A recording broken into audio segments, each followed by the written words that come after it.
नमस्कार, ANB news देख रहे हैं आप और मैं हूं आपके साथ मुस्कान। स्वागत है आप सभी का एएनबी न्यूज के स्पेशल बुलेटिन में। मुख्यमंत्री नीतीश कुमार की विपक्षी एकता वाली फिल्म तो शुरू होने से पहले ही फ्लॉप हो गई है। पटना में मोदी विरोधियों को एक मंच पर खड़ा करने के लिए नीतीश ने खूब पसीना बहाया, लेकिन उनकी मेहनत पर कांग्रेस ने पानी फेर दिया है। पटना में 12 जून को होने वाली विपक्षी दलों की बैठक टलने से विपक्षी एकता की आवाज अब धीमी पड़ती दिखाई दे रही है। बता दें कि ये बैठक एक बार फिर नहीं टली है। पहले भी ये बैठक 19 मई को होनी थी, लेकिन तब कांग्रेस नेतृत्व कर्नाटक चुनाव में व्यस्त था। अब एक बार फिर से बैठक टालने का कारण कांग्रेस नेतृत्व ही बना है। मोदी विरोधी एक मंच पर इकट्ठे हो पाए, ऐसा संयोग बन ही नहीं पा रहा। तो वहीं बीजेपी को अब और इंतजार नहीं हो रहा है। पीएम मोदी और अमित शाह ने हैट्रिक लगाने का प्लान तैयार कर रखा है। उन्हें इंतजार था तो सिर्फ विपक्ष की बैठक का। जानकारी के मुताबिक बीजेपी आलाकमान की योजना थी कि विपक्ष की बैठक के बाद अपने प्लान पर आगे बढ़ा जाए। इससे पार्टी को दो फायदे होते। पहला, उसे विपक्ष की ताकत का अंदाजा लग जाता और दूसरा, विपक्षी एकता को तार तार करके मीडिया का पूरा ध्यान अपनी ओर खींचा जा सकता था। अब जानकारी के मुताबिक विपक्षी दलों की बैठक हो या ना हो, अब बीजेपी अपने प्लान पर अमल करना शुरू कर चुकी है। बीजेपी ने बिहार के लिए टीजीटी प्लान बनाया है। इसका मतलब है विपक्षी नेताओं को तोड़कर विपक्षी दलों को कमजोर करो और विपक्षी दलों से अलग होने वाले नेताओं को अपने साथ जोड़ो। पहले 2 चरण कंप्लीट हो गए हैं तो जीत पक्की। पार्टी इस फॉर्मूले पर पहले भी कई बार काम कर चुकी है और सफल भी रही है। उत्तर प्रदेश चुनाव में भी पार्टी ने यही फॉर्मूला लागू किया था और प्रचंड जीत हासिल की थी।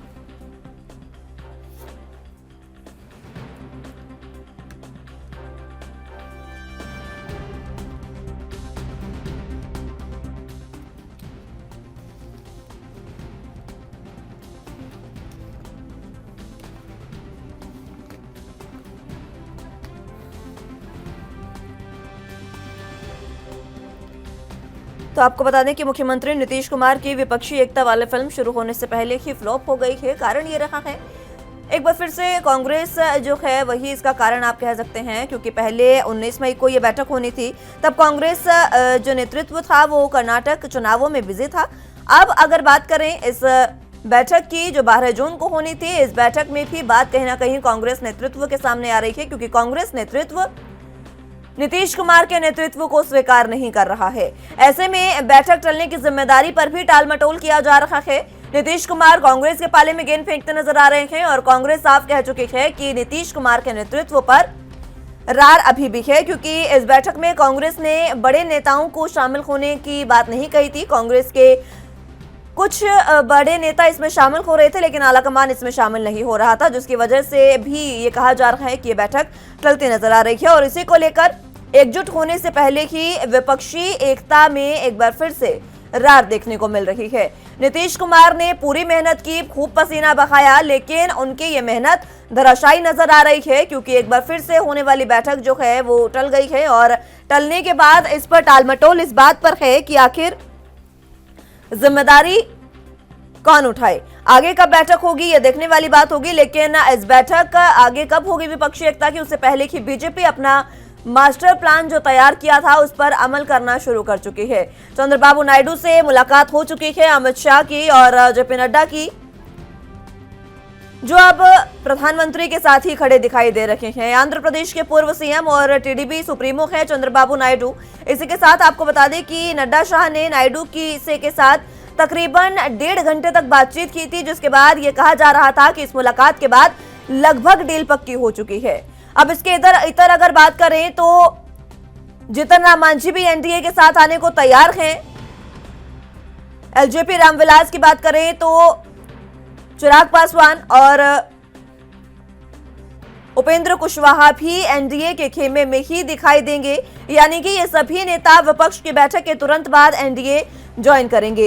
ये बात कही जा रही है सूत्रों के हवाले से, लेकिन अब यह देखना अहम होगा कि विपक्ष की घेराबंदी जो बीजेपी अब शुरू करने जा रही है वो किस तरीके से आगे जो सफल हो पाती है, क्योंकि बीजेपी पहले भी ये प्लान तैयार कर चुकी है कि फूट डालो राज करो की जो एक नीति कही जाती है उसी पर अमल कर चुकी है बीजेपी, क्योंकि विपक्षी एकता की जो बैठक होनी थी उससे पहले बीजेपी ने अपना प्लान जो है उस पर अमल करना शुरू कर दिया है और टीजीटी प्लान एक बनाया है। इसका मतलब ये है कि विपक्षी नेताओं को पहले तोड़ो, विपक्षी दलों को कमजोर करो और उसके बाद जो विपक्षी दल अलग होंगे उनको अपने साथ जोड़ना, यानी कि अपना कुनबा बढ़ाना। इस तरीके का प्लान बीजेपी तैयार कर चुकी है और इस पर पहले बीजेपी उत्तर प्रदेश में काम कर चुकी है, जो पूरे तरीके से सफल भी रहा था। और जब इस पर काम किया गया तो इसमें प्रचंड जीत उत्तर प्रदेश चुनाव में बीजेपी ने हासिल की थी। यानी कि अब विपक्षी एकता पर तो रार बरकरार है ही, क्योंकि विपक्ष जो लगातार कोशिश कर रहा है, नीतीश कुमार खूब पसीना बहा रहे हैं कि विपक्ष को एकजुट किया जा सके, लेकिन ये विपक्ष, ये मोदी विरोधी लोग एक मंच पर आने को तैयार ही नहीं है। कोई ऐसा संयोग नहीं बन पा रहा है कि ये तमाम विपक्षी, तमाम मोदी विरोधी लोग जो हैं वो एक मंच पर दिखाई दें।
कुमार ने खूब पसीना बहाया, लेकिन उनकी मेहनत पर कांग्रेस ने एक बार फिर से पानी फेर दिया है।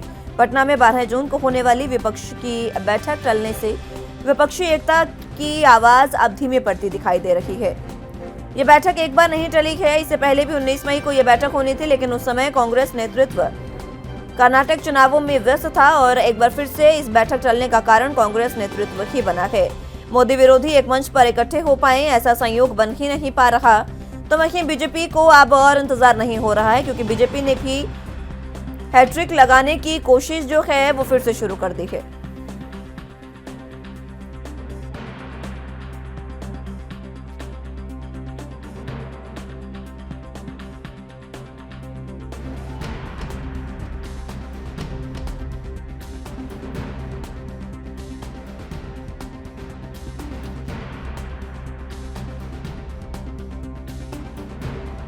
बीजेपी को अब और इंतजार नहीं हो रहा है। प्रधानमंत्री मोदी और अमित शाह ने हैट्रिक लगाने का प्लान तैयार कर रखा है।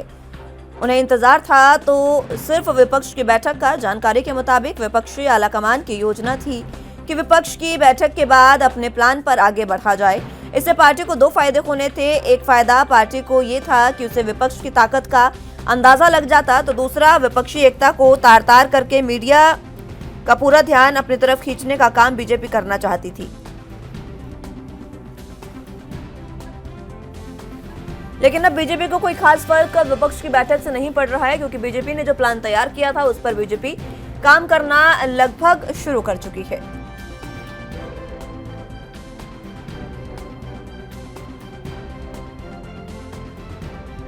बीजेपी ने बिहार के लिए टीजीटी प्लान बनाया है। इसका मतलब है कि विपक्षी नेताओं को तोड़कर विपक्षी दलों को कमजोर करना और विपक्षी दलों से अलग होने वाले नेताओं को अपने साथ जोड़ा। पहले 2 चरण कंप्लीट हो गए तो जीत पक्की बीजेपी की मानी जा रही है। 2 चरणों में ये बीजेपी काम करने जा रही है। इसको लेकर पार्टी इस फॉर्मूले पर पहले भी काम कर चुकी है और सफल भी हो चुकी है। उत्तर प्रदेश चुनावों की बात करें तो पार्टी ने इसी फॉर्मूले पर काम किया था और जीत भी हासिल की थी।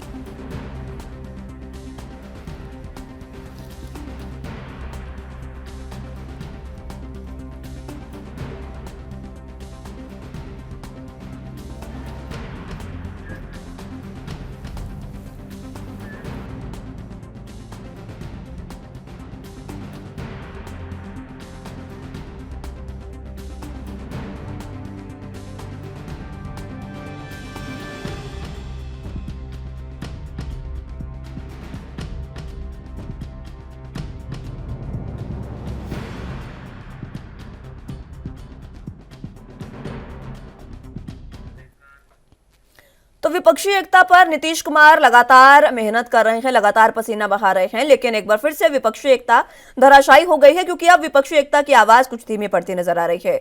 12 जून को मीटिंग होनी थी, वो मीटिंग तो पहले ही कैंसिल हो चुकी है, लेकिन इसका कारण कांग्रेस बनती दिखाई दे रही है, क्योंकि बीजेपी जो है वो अब अलग से अपना प्लान शुरू कर चुकी है। और बीजेपी ने कोशिश की थी कि विपक्षी एकता की बैठक के बाद किसी तरीके से इस प्लान को शुरू किया जाए, लेकिन बैठक से अब कोई खास फर्क बीजेपी को पड़ता दिखाई नहीं दे रहा है। ये तमाम समीकरण देखने को मिल रहे हैं। इसी पर चर्चा की शुरुआत कर लेते हैं। तमाम गेस्ट हमारे साथ मौजूद हैं, उनका तारुफ आपसे करवा देते हैं। मनोज लाल दास मनु जी जेडीयू से हमारे साथ मौजूद हैं, स्वामीनाथ जायसवाल जी नेता कांग्रेस से हमारे साथ मौजूद है, और आनंद संवारिया जी नेता बीजेपी से हमारे साथ मौजूद हैं। आप सभी का बहुत स्वागत है एनबी न्यूज पर। सबसे पहले जायसवाल साहब, आप ही के पास आना चाहूंगी, शुरुआत आप ही से करते हुए। जिस तरीके से कांग्रेस पर यह कहा जा रहा है कि कांग्रेस को विपक्षी नेतृत्व की अगर बात करें तो नीतीश कुमार का नेतृत्व पसंद नहीं आ रहा है, क्या यही कारण है कि बैठक टाली गई है, क्योंकि बीजेपी जो है वो अब अपना प्लान शुरू कर चुकी है? देखिए मुस्कान जी, ये बीजेपी का प्रोपगंडा है कि विपक्ष को कैसे तोड़ा जाए और किस तरह से वहम और भ्रम फैलाया जाए। ये नई एनडीए और यूपीए दो गुट तो चली आ रही है सदियों से, और ये समीकरण अभी तो ये 12 बैठक था तो 22 को हो गया। अभी ऐसा तो कोई पार्टी का शीर्ष नेतृत्व, चाहे मल्लिकार्जुन खड़गे जी, चाहे कोई नेता, ऐसा तो नहीं, राहुल गांधी जी भी बाहर हैं, और अभी कोई निर्णय नहीं लिया गया। लेकिन ये लोग हवा देने का कोशिश कर रहे हैं।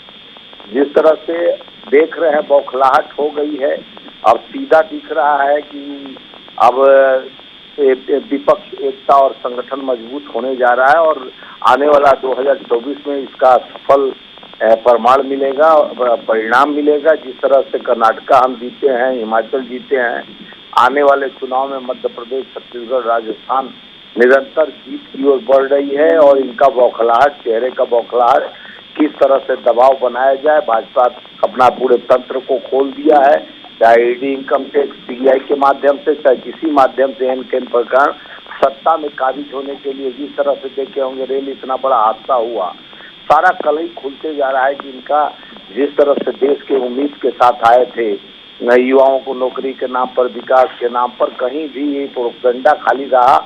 9 साल में 9 गरम हो गया देश का, कोई ऐसा विकास का प्रारूप नहीं दिखा जिससे युवा रोजगार मिला हो, युवाओं को, किसान को दुगनी आय की बात कह के आए थे 2022 में मिल जाएगा, लेकिन एमएसपी का कोई चर्चा नहीं विकास के नाम पर। ये लोग जिस तरह से देश का 140 करोड़ जनता ठगे महसूस हो रहा है।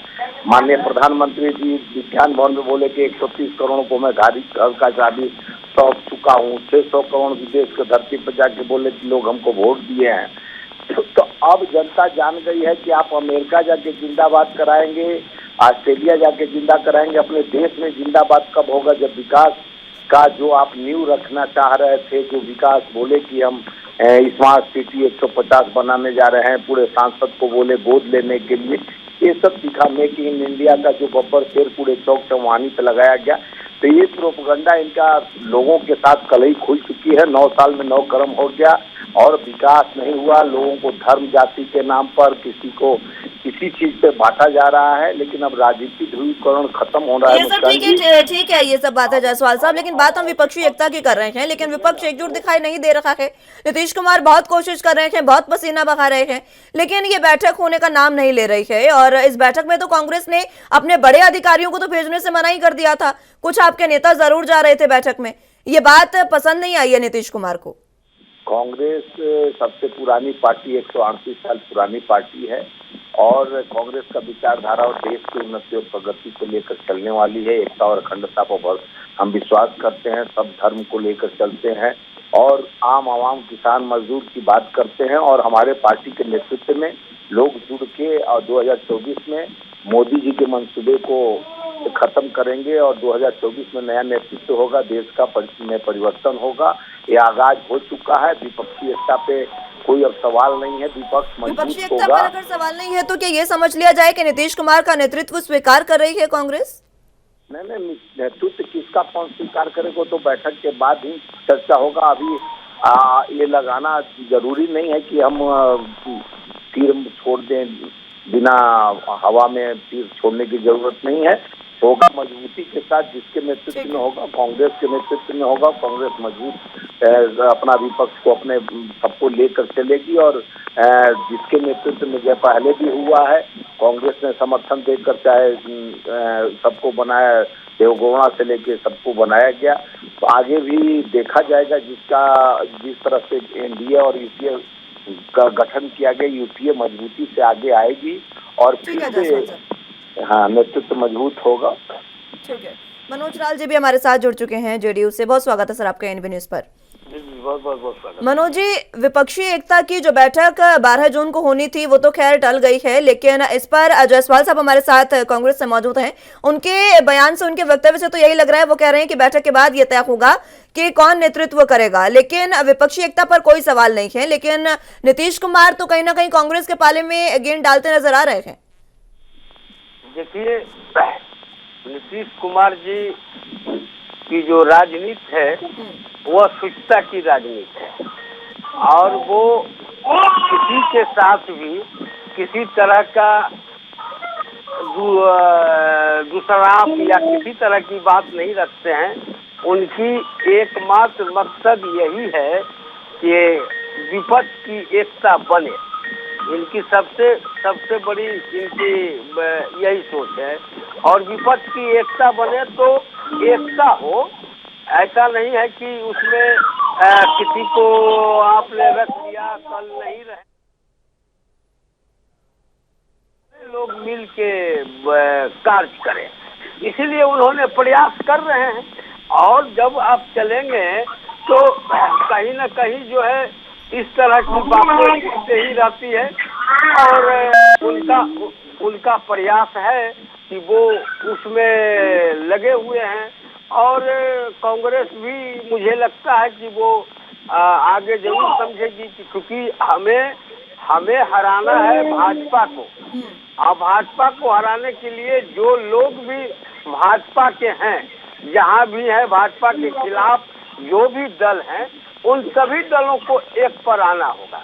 नीतीश कुमार जी कभी नहीं ये चाहते हैं कि फलना नहीं आए, चिल्ला नहीं आए, वो नहीं आए। उन्होंने तो स्पष्ट रूप से भी कहा कि कांग्रेस के बिना विपक्ष की बात करना उचित नहीं है। तो उनका प्रयास है और जब आप प्रयास में लगे रहिएगा तो कहीं न कहीं सफलता मिलेगी। देश में इसके पूर्व भी कई गठबंधन बने हैं, बनते हैं, टूटते हैं, बिगड़ते हैं, जुड़ते हैं, लेकिन करने वाला जो है वो हो। दूसरी बात ये है कि ये अगर किसी व्यक्ति को ये लग रहा हो कि नीतीश कुमार जी इसका नेतृत्व करना चाह रहे हैं, ये गलत बात है। ऐसा उनकी कोई मंशा नहीं है। वो बार बार एक ही चीज कहते हैं कि हमें बैठकर इस विषय पर कोई न कोई निर्णय लेना होगा। एक आदमी को तो खड़ा होना ही होगा, चाहे वो कोई भी खड़ा हो, जिसके नेतृत्व में हम भाजपा के खिलाफ एक ताकतवर प्रधानमंत्री इस देश को दे सकें। और इसके लिए एक होना ही होगा। जो भी बीजेपी के विरोधी दल हैं उनको एक साथ करना होगा और नीतीश कुमार जी ये करने में लगे हुए हैं। देखिए आगे क्या होता है। ठीक है, आनंद संवारिया जी, मोदी विरोधी जितने भी दल हैं वो एक मंच पर आ पाए, ये संयोग की बात है, वो आएंगे या नहीं, लेकिन पूरी ताकत झोंक दी है नीतीश कुमार ने। और अब आने वाले समय में, कुछ ही समय में कहा जा सकता है कि विपक्षी एकता की बैठक भी हो जाएगी, नेतृत्व भी लगभग फाइनल हो जाएगा, जैसा दोनों प्रवक्ताओं के बयान से हम समझ सकते हैं। लेकिन बीजेपी ने एक प्लान तैयार कर लिया है। अब बिहार में बीजेपी ने प्लान तैयार किया है कि विपक्ष को पहले तोड़ो, उसके बाद उन दलों को कमजोर करो और फिर जो वहां से निकले उन्हें खुद की पार्टी में जोड़ लो। अपना कुनबा बढ़ाने की कोशिश है। ऐसा पहले कर भी चुकी है बीजेपी, आप भी जानते हैं। नहीं, देखिए मुस्कान जी, मैं अभी कांग्रेस के प्रवक्ता जामवाल जी को सुन रहा था और वो कह रहे थे कि भारतीय जनता पार्टी विपक्षी एकता को तोड़ रही है। मैं उनसे पूछना चाहता हूं कि विपक्षी एकता हुई कब थी? जामवाल जी, मैं आपका ध्यान दिलाना चाहता हूं, ममता बनर्जी जी मैं सवरिया साहब क्लियर करना चाहूंगी आपको, जायसवाल साहब हैं, स्वामीनाथ जायसवाल। हाँ, जायसवाल साहब का मैं ध्यान दिलाना चाहूंगा कि आप देखिए ममता बनर्जी ने क्या आदेश दिया था आप लोगों को कि कांग्रेस 200 सीट पे ही इलेक्शन लड़ेगी। तो जायसवाल साहब उसके रिप्लाई में आपने क्या कहा है कि हम तो 350 सीट लड़ेंगे। तो देखिए जो विरोधाभास जो है पहले दिन से ही हो गया। और ये जो विपक्षी एकता की जो मीटिंग करना चाह रहे हैं, पहले मई में रखा गया, फिर जून में रखा गया, अब वो डेट बढ़ा रहे हैं। इनको पता है कि विपक्षी दल कभी इकट्ठे नहीं हो सकते, बिकॉज प्रधानमंत्री का पद सारे भारतवर्ष में एक ही है। तो जितने विपक्षी दल हैं उनकी इच्छा ये होती है कि हमारा ही आदमी प्रधानमंत्री बने। अभी राहुल गांधी जी फॉरेन कंट्री में गए हुए हैं और उन्होंने अपनी मंशा, उसी तरह से खड़गे साहब ने भी अपनी मंशा पूरी तरह से बता दी है। राहुल गांधी जी ने तो कहा कि जो जीत मिली है वो मेरी भारत जोड़ो यात्रा की वजह से मिली है। और अभी जायसवाल साहब बात कर रहे थे कि वो हिमाचल प्रदेश में जीत गए और कर्नाटका में जीत गए। जायसवाल साहब आप भूल क्यों गए कि आपका उत्तर प्रदेश में क्या हाल हुआ था? आप क्यों भूल गए गुजरात में क्या हाल हुआ था? आप क्यों भूल गए नॉर्थ ईस्ट में क्या हाल हो गया है? आप विश्वकप जो स्टेट की बात कर रहे हैं, अब कांग्रेस जो है एक परिवारवादी पार्टी है और इसमें कोई भी चीज जो है जनता इससे डिसचांटेड हो गई है। अभी जो हमारे जेडीयू के प्रवक्ता मनोज जी बोल रहे थे और बड़ी बड़ाई कर रहे थे नीतीश जी की। अब नीतीश जी ने अपना रेलेवेंस खो दिया है, सिर्फ वो बिहार में ही कुछ रहे, जहां जाते हैं उनको कोई भी तवज्जो नहीं देता है। उड़ीसा में गए थे तो तवज्जो नहीं मिली, तो क्या कह रहे हैं कि मेरे दोस्त हैं। अब क्योंकि नीतीश कुमार जी इसके सूत्रधार हैं, उससे पहले केसीआर सूत्रधार थे और केसीआर जी ने अभी ओपनली परसों ही कहा है कि जो ये विपक्षी लोग हैं उनके एक ही विचारधारा लेके चल रहे हैं, मोदी हटाओ, भारतीय जनता पार्टी हटाओ। तो केसीआर जी ने कहा है कि मैं इस विचारधारा के साथ नहीं हूं, मैं तो तेलंगाना का जो डेवलपमेंट मॉडल है उसको अगर ये मानेंगे तो साथ हूंगा। अब देखिए टीडीपी के नायडू साहब, अब जितने विपक्षी पार्टी हैं वो सोचते हैं, और जो ये सोचता है कि राष्ट्र सबसे पहले है, पार्टी सेकंड टाइम है।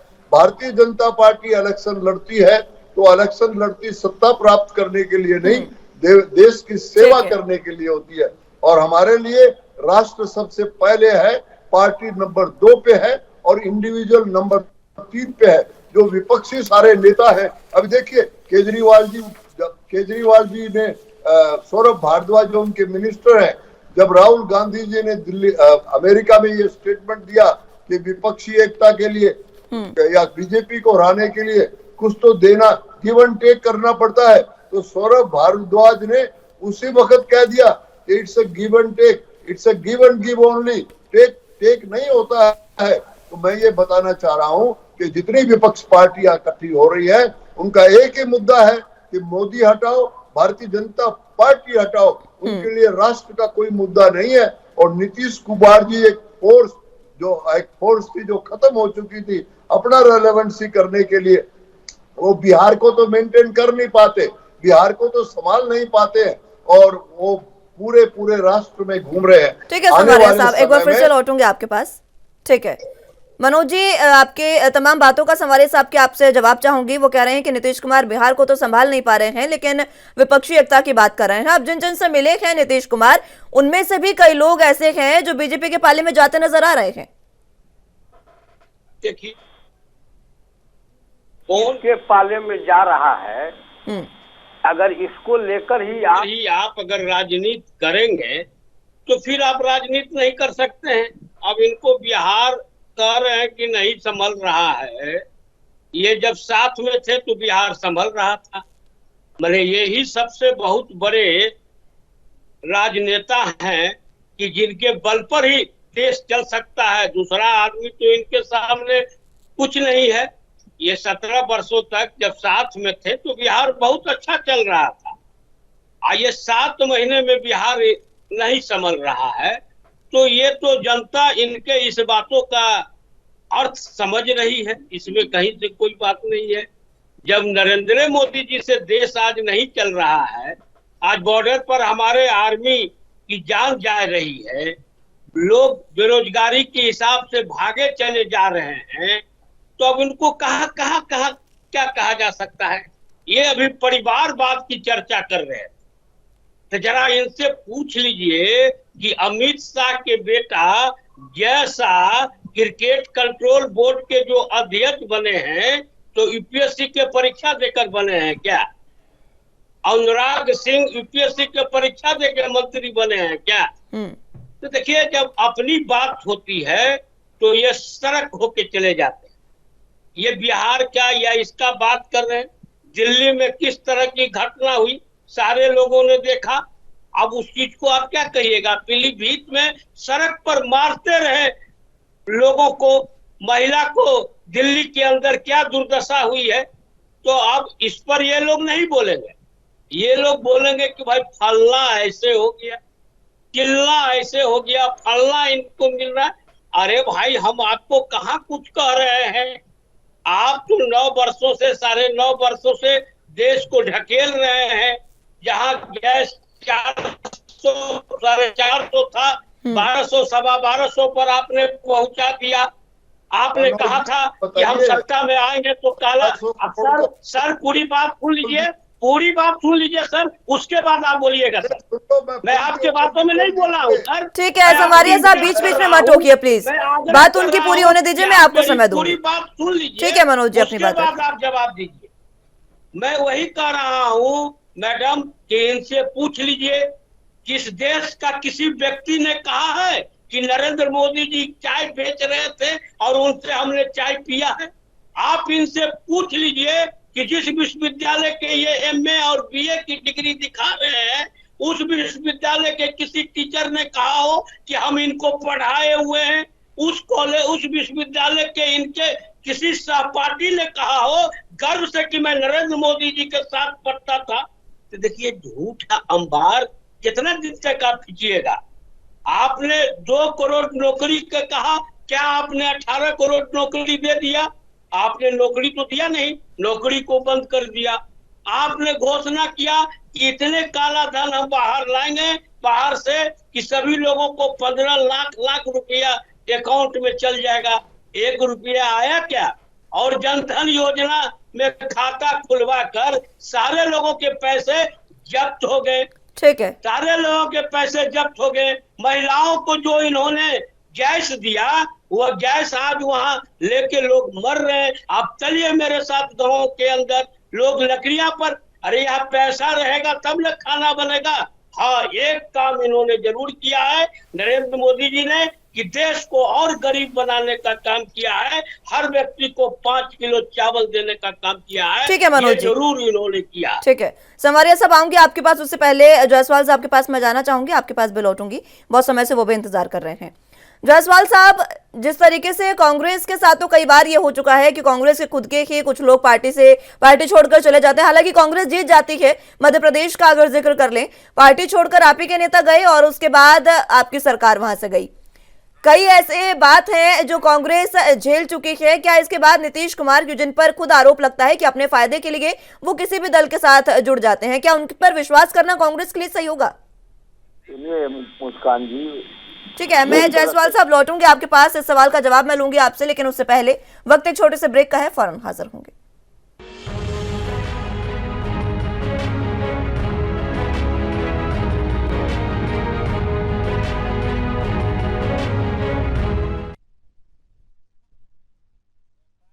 ब्रेक के बाद एक बार फिर से स्वागत है आप सभी का। तो बात विपक्षी एकता की कर रहे हैं। जिस तरीके से नीतीश कुमार लगातार कोशिश कर रहे हैं कि ये जो विपक्षी एकता है वो एक बार फिर से एकजुट हो सके, नीतीश कुमार तमाम बातें कर रहे हैं, लेकिन ऐसा देखने से ये लग रहा है कि ये विपक्षी एकता अब धराशायी होती नजर आ रही है।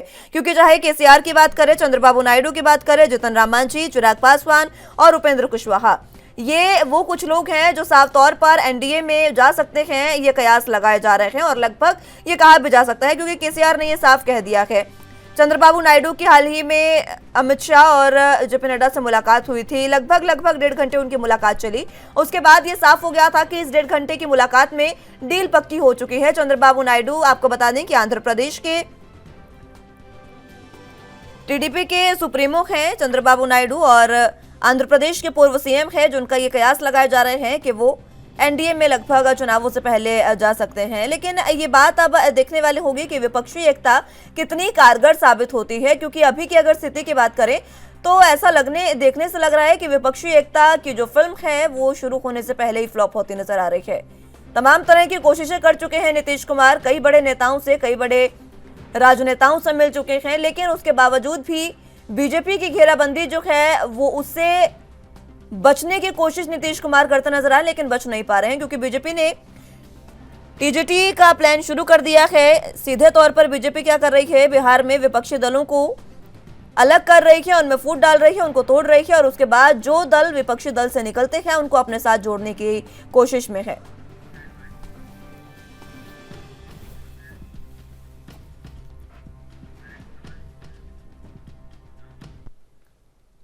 चलिए चर्चा की शुरुआत एक बार फिर से कर लेते हैं। जायसवाल साहब, आप ही के पास आना चाहूंगे। सवाल मेरा यही आपसे, कहावत है कि दूध का जला छाछ भी फूंक फूंक कर पीता है, लेकिन क्या यही सवाल वापस है कि नीतीश कुमार पर विश्वास करना कांग्रेस के लिए आसान नहीं है?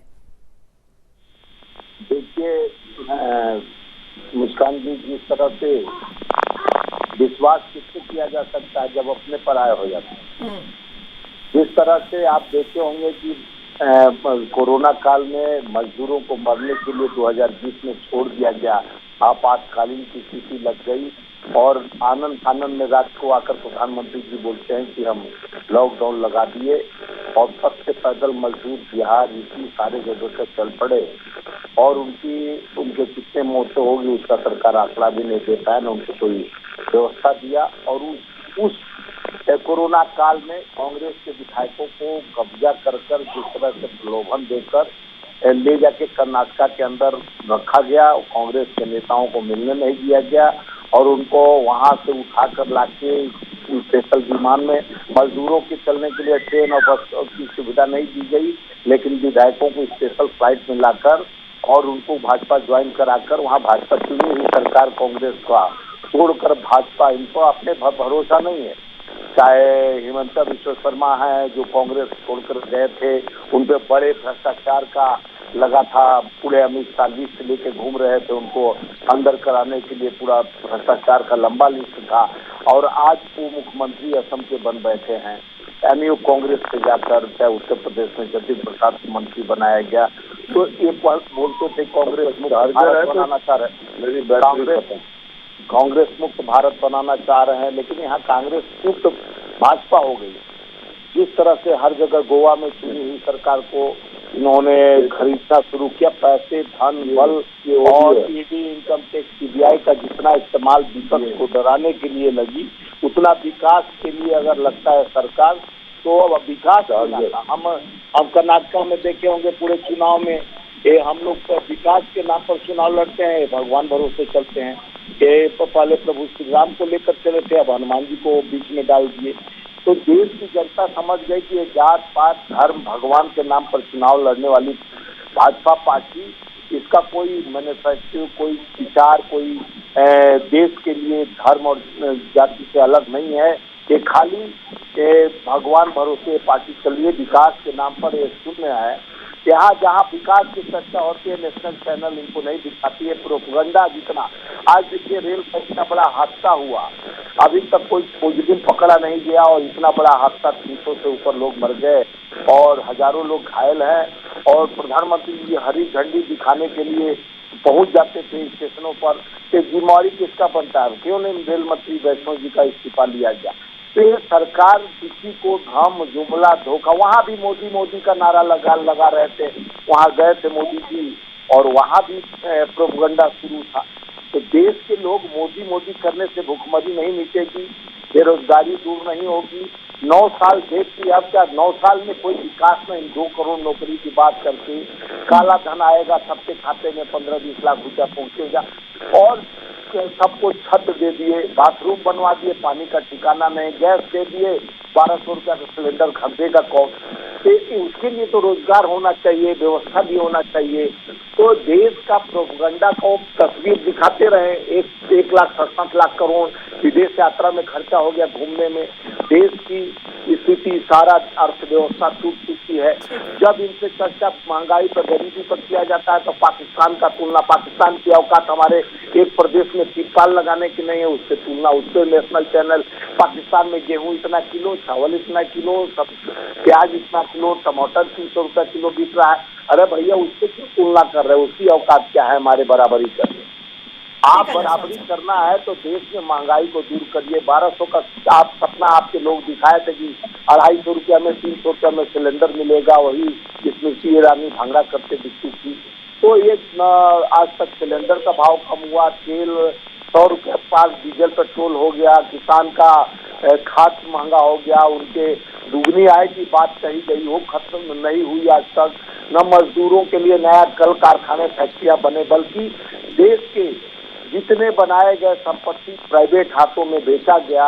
और जिस तरह से संबंधों की बात कही गई कि माननीय प्रधानमंत्री जी अडानी का संबंध क्या है, पहले प्रधानमंत्री अडानी के जहाज में बैठ के जाते थे, अडानी जब प्रधानमंत्री बनने के बाद उनके साथ विदेशी इजराइल जाते हैं तो इजराइल में रक्षा सौदा दिलवा देते हैं, और वहाँ ऑस्ट्रेलिया जाते हैं तो वहाँ कोयला का सौदा हो जाता है, और उसके बाद बांग्लादेश और श्रीलंका जाते हैं तो पावर प्लांट, यानी सभी एक आदमी के नाम से रजिस्ट्री हो जाता है। लेकिन देश में उन्नति, उस कोरोना काल में सारे लोग गरीब हो गए, गरीब और गरीब होते चले गए, उनके पास दाने खाने का नहीं, लेकिन एक आदमी विश्व का तीसरा स्थान पहुंच जाता है मोदी जी की कृपा से। और मोदी जी से चर्चा किया जाता है कि महंगाई पर बोलिए, गरीबी पर बोलिए, तो भगवान का और मंदिर ला दिया जाता है, और भगवान का बात किया जाता है, धर्म की बात किया जाता है, तोड़ने की बात की जाती है।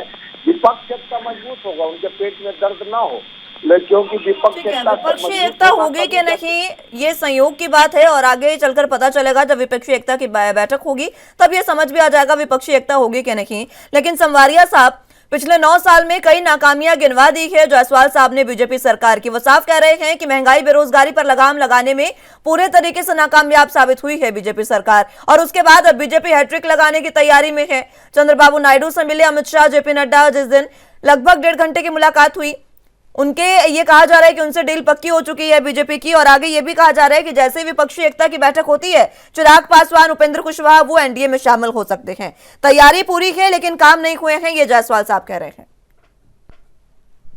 देखिए मुस्कान जी, मैं इस वक्त जायसवाल जी और मनोज जी की फ्रस्ट्रेशन, निराशा भरा वक्तव्य सुन रहा था।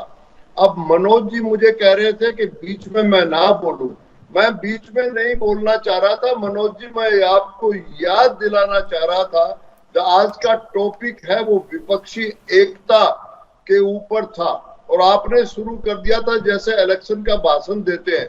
तो मैं ये कह रहा था कि कृपया करके जरा शराबबंदी पे भी बोल दीजिए, कृपया करके जो कल 1770 करोड़ का जो पुल टूटा है, कितने % कमीशन नीतीश जी ने खाया, वो भी आप बोल दीजिए। ये बोलना चाह, मैं बीच में नहीं बोलना, मैं आपके बीच में नहीं बोलना चाह रहा था। अब जो है जायसवाल जी जिस तरह से फ्रस्ट्रेशन बता रहे हैं कि बीजेपी, भारतीय जनता पार्टी जो है वो इलेक्शन धर्म पे लड़ती है। अरे भाई, धर्म पे तो आपके युवराज जो है मंदिर जाके जनेऊ कोट के ऊपर से पहनते हैं। अगर धर्म की बात जायसवाल जी आप क्या जाने, आपको तो धर्म कर्म की कोई बात ही नहीं है। आपका तो परिवारवाद में एक ही ध्येय है कि किसी तरह से, अरे सुन लीजिए आप, जब आप बोल रहे थे मैं नहीं बोल रहा था, इनको चुप करवाइए। अरे जायसवाल जी, ठीक है जायसवाल साहब, बीच में प्लीज डिस्टर्ब ना करिए, रिक्वेस्ट है आपसे, बीच में नहीं, आपको समय दिया जाएगा, आप अपने समय में बोलिएगा, एक बार उनकी बात पूरी होने दीजिए। आपसे ज्यादा परिवारवाद। अरे जायसवाल जी, जब आप पूरे 6 मिनट बोल रहे थे तो मैं सुन रहा था। आपकी आदत ने, आपकी आदत है कि प्रधानमंत्री कैबिनेट की मीटिंग लेकर के जो रेजोल्यूशन पास करते हैं, आपके युवराज वैसे ही प्रवक्ता आप हो, जब दूसरा आदमी बोल रहा है तो आपको बोलना नहीं चाहिए। आप एक नेशनल टीवी के ऊपर आके डिबेट कर रहे हो, कृपया करके सुनने का मादा रखिए। क्योंकि आपने सुनने का मादा नहीं है। और ठीक है उनसे जायसवाल जनता साहब, ने एक बार आपको उनकी बात सुन लीजिए, बात पूरी होने दीजिए, मैं आऊंगी आपके पास, आपको समय दे दिया जाएगा, एक बार उनकी बात पूरी होने दीजिए। तो मैं बोल नहीं पाऊंगा, क्योंकि ठीक है, इनकी संवारिया साहब, आदत अपनी है बात रखें। कांग्रेसियों की, ये अपनी बात बोलते रहते हैं अपना, तो जनता ठीक है, ने आप वो इनकी सुन रहे हैं, जो- आपको अपनी बात रखें जायसवाल साहब। हाँ, मैं वही कह रहा हूँ कि जिस तरह से ये अभी हताशापूर्ण भाषण दे रहे थे 6 मिनट, जब ये 6 मिनट तक बोलते रहे, मैं बिल्कुल चुपचाप सुन रहा था, इनका प्रलाप के बोलने दीजिए। जनता जनार्दन भारतवर्ष की बहुत बहुत होशियार है, उसको पता है कि कौन अपनी पार्टी जो है अपने को अपने से सुपीरियर, कंट्री से सुपीरियर रखता है। 9 साल में जो हमारी सरकार ने भारत की जनता के लिए काम किया है, वो कांग्रेस को नामो निशान तक नहीं मिलने वाला। 2024 में मैं फिर कह रहा हूं कि आप माइक्रोस्कोप देके कांग्रेस को ढूंढोगे। 2019 में आप एक अपोजिशन का लीडर तो पैदा नहीं कर पाए। आने वाले समय में जनता समझ गई है कितना आप, अभी आपके राजकुमार अमेरिका में जाकर के जो तो ही एक तरफ पार्टी है जहां भारत का राष्ट्रपति जाता है, सब लोग उसको बॉस कहते हैं, सब लोग उसके पैर छूते हैं, और एक तरफ आपका जो युवराज जो है अमेरिका में जाके, अरे पॉलिटिक्स करनी है तो इंडिया में करिए, बाहर क्यों करते हैं? आपके वो जो टुकड़े टुकड़े गैंग के लोग हैं, उनका डिजाइन भारतवर्ष की जनता वोटर समझ गए हैं। 2024 में जब अब इलेक्शन आएगा तो विपक्षी, आज मुद्दा है विपक्षी एकता का। देखिए केसीआर साहब ने किनारा कर लिया है, अभी बिहार में राजभर साहब किनारा करने वाले हैं। अब उनको पता है कि कौन सी पार्टी की सरकार भारतवर्ष की सरकार स्टेबल दे सकती है। कांग्रेस की सरकार किसी भी हालत में कांग्रेस जो है सरकार बनाने के काबिल नहीं है। अभी तो ये 350 और टीएमसी वाली, अभी ये कांग्रेस के प्रवक्ता बोल रहे थे, अरे रेल हादसा हुआ है उसमें भी आप रोटी सेकना चाहते हैं? शर्म आनी चाहिए हेगड़े खड़गे साहब को कि वो बातें पूछ रहे। अरे सीबीआई इंक्वायरी हुई है तो आपके पेट में दर्द आ गया, बिकॉज ये डिजाइन जो है आपका, अरे 275 आदमियों ने अपनी जान गुजार दी। ये मैं ये कहना चाह रहा हूं कि हमारी भारत सरकार ही है जिसने 25 मिनट में हादसे के बाद सारे रिलीफ के ऑपरेशन वहां कर दिए, और पहली बार मुस्कान जी भारतवर्ष का प्रधानमंत्री रेल एक्सीडेंट के साइट पे पहुंचा है। और रेल मंत्री वहां सिर्फ बयान देने के लिए नहीं, वहां रेल मंत्री बैठे रहे जब तक कि वो पूरा एक दुखदाई हादसे के ऊपर आप पॉलिटिक्स करते हो। भारत की ये पॉलिटिक्स नहीं है संवारिया साहब, ये आपके लिए राजनीति हो सकती है, लेकिन विपक्ष का फर्ज है कि वो सवाल पूछे। जब इस तरीके की बातें सामने आएंगी तो सवाल तो पूछे जाएंगे ना। खैर अभी बात नहीं है, ठीक है संवारिया साहब, बात अभी बालासुर हादसे की नहीं हो रही है, उस पर बात हो चुकी है, और जब होगी तब आपको जरूर बुलाया जाएगा। अभी बात विपक्षी एकता की है, ठीक है साहब। आपको दुख होता तो साइट एक्सीडेंट पे कौन सा नेता कांग्रेस का गया है मुझे बताइए, कौन सा जेडीयू नेता गया है? तो ये सब बातें हैं भारतीय जनता पार्टी। ठीक है, एक्सीडेंट पर फिर से बात करेंगे संवारिया साहब, विपक्षी एकता पर बात है, आगे बढ़ते हैं, समय भी समाप्त दिखा देगी। ठीक है, जितनी सीट मिली है उनसे भी 0 पे पहुंच जाएंगे आप। माइक्रोस्कोप से कांग्रेस देखी जाएगी। ठीक है मनोज जी, विपक्षी एकता का मुद्दा, ठीक है संवारिया साहब, ठीक है मैं आ रही हूँ एक बार फिर से, कर रही हो बताएगी। ठीक है मनोज जी, विपक्षी एकता का मुद्दा क्या सिर्फ और सिर्फ मोदी सरकार को हटाना है, बीजेपी को हटाना है, या फिर कोई और भी मुद्दे हैं बीजेपी के खिलाफ? देखिए नहीं, बीजेपी के खिलाफ मुद्दे ही मुद्दे हैं। देश को संविधान बात अभी सिर्फ मोदी विरोधी हो रही है ना, इसलिए पूछ रही हूँ। मोदी विरोधी नहीं हो रही है, मोदी किस खेत के मूली हैं? यहाँ कोई ऐसा थोड़ा है कि कोई जो प्रधानमंत्री हो जाएंगे वही सर्वे सर्वा है या तानाशाह है क्या? जिस तानाशाह की प्रवृत्ति की ओर जा रहे हैं उसके घोतक ये प्रधानमंत्री जी हैं। और जिस तरह से आज देश की अंदर में व्यवस्था है, उस व्यवस्था के खिलाफ विपक्ष को हम एकजुट करने का प्रयास कर रहे हैं। पर अब इनके चलते हम विपक्ष का एकजुट न करें ये तो नहीं न होगा। आप मुस्कान जी अभी उपेंद्र कुशवाहा और चिराग पासवान की बात कर रहे थे, वो लोग तो इस एकता में कहीं से हैं ही नहीं। वो लोग तो उन्हीं के चमचे बेलचे हैं और उन्होंने उस तरह के काम भी किया है, तो इसलिए उनको तो इसमें आने का कोई सवाल ही नहीं है। उनको आज जाए कि कल जाए, उनको जाना है। मैं आनंद जी के इस सवाल का जवाब दे दूं। इन्होंने पुल के बारे में कहा हो, तो जिनको ये भी नहीं पता है कि उस पुल की कॉस्ट क्या है, 17.5 करोड़ 17,000 करोड़ या क्या करोड़ देख रहे हैं, उस पुल की जो है वो 850 करोड़ की है। आज जब पिछले बार टूटा था तो ये शासन में थे, और उसी समय जब कार्रवाई हुई थी, और उसके बाद जैसे ही रिपोर्ट आया उस कंपनी को काम करने से रोक दिया गया, उसको ब्लैक लिस्टेड करने की कार्रवाई चल रही है। इस बीच में ये टूट गया। मुख्यमंत्री जी ने इसकी अपनी जिम्मेवारी भी ली और उन्होंने कहा कि इसकी जांच होगी, दोषी कोई नहीं बख्शे जाएंगे। अब इससे क्या होगा? ये रेल हादसा पर बता रहे थे कि प्रधानमंत्री जी वहां गए तो वहां अपने लोगों से मोदी मोदी की नारा लगवा रहे थे, 2 बार ड्रेस चेंज करके घूम रहे थे। क्या आप उसमें आप बताइए कि रेल हादसा, ये पुल हादसा एक हुआ क्या? वहां 300 लोगों की जान गई है, अभी भी 150 लोगों के 100 लोगों की लाश नहीं मिल रही है। मुस्कान जी, लोग वहां पर बिछुड़ रहे हैं। इनके जो रेलवे के अधिकारी थे वह मंत्री के पीछे पीछे चेहरा दिखाने में व्यस्त लगे हुए थे। और सबसे बड़ी बात है कि इसकी जांच कौन करेगी? सीबीआई करेगी, जिसके पास कोई टेक्निकल नहीं है।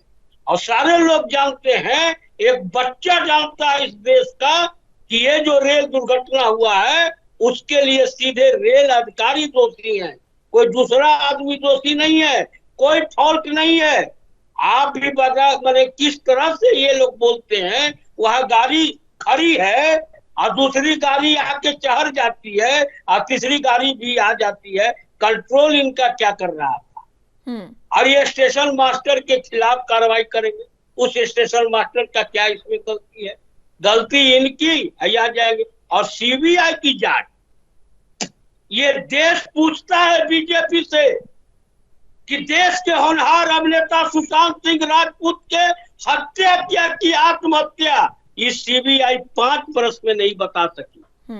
ये सीबीआई आज 15 वर्ष में नहीं बता सकी कि व्यापम घोटाला के क्या है। सबको ये लगा के रखी है। तो ये सब तो इनको सुझाएगा नहीं। इनके प्रधानमंत्री के साथ किसने तलाश किया ये बताएंगे नहीं। क्यों लोगों ने इनके किया? दूसरे पर परिवारवाद कहेंगे। और जो अमित शाह के बेटे क्या हैं ये बोलेंगे नहीं। पीयूष गोयल संवरिया साहब आपकी बातों में कुछ कहना चाह रहे हैं?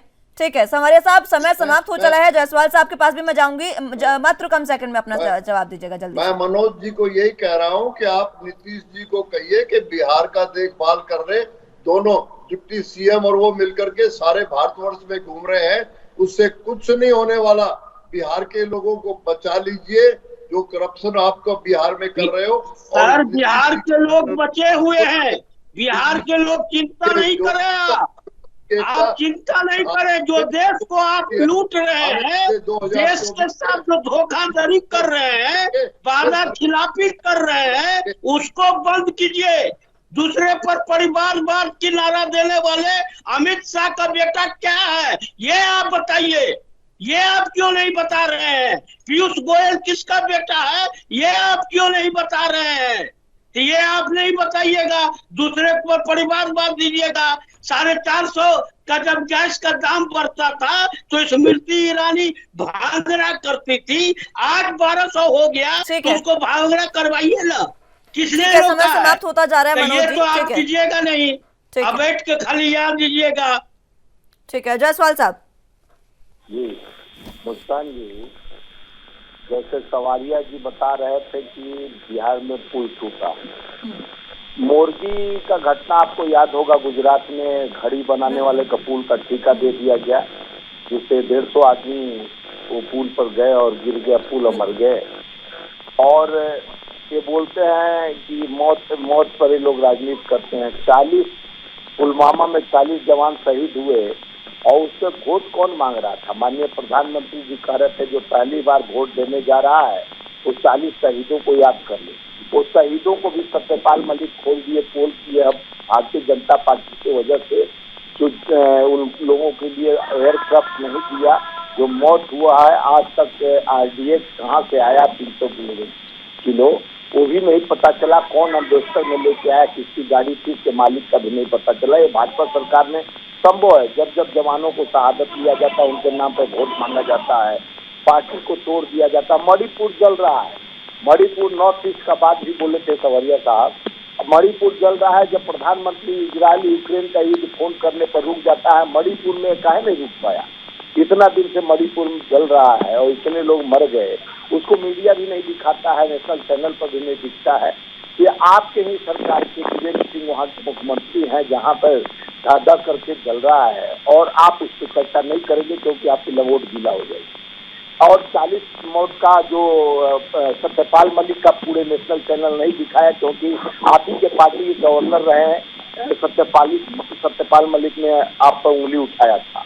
मोरगी घटना गुजरात में हो जाती, उस पर सवाल नहीं खड़ा करेंगे। आपके प्रधानमंत्री का मित्र को टीका दिया गया और वहाँ के अपराधियों को भेजकर सुरक्षा दिया जाता है, गेट प्लस सुरक्षा देकर, और ठगों को, गुजरात के ठग घूमते रहते हैं जाके कश्मीर में। और विपक्ष एकता की बात, विपक्ष एकता से आप पेट मत फुलाइए।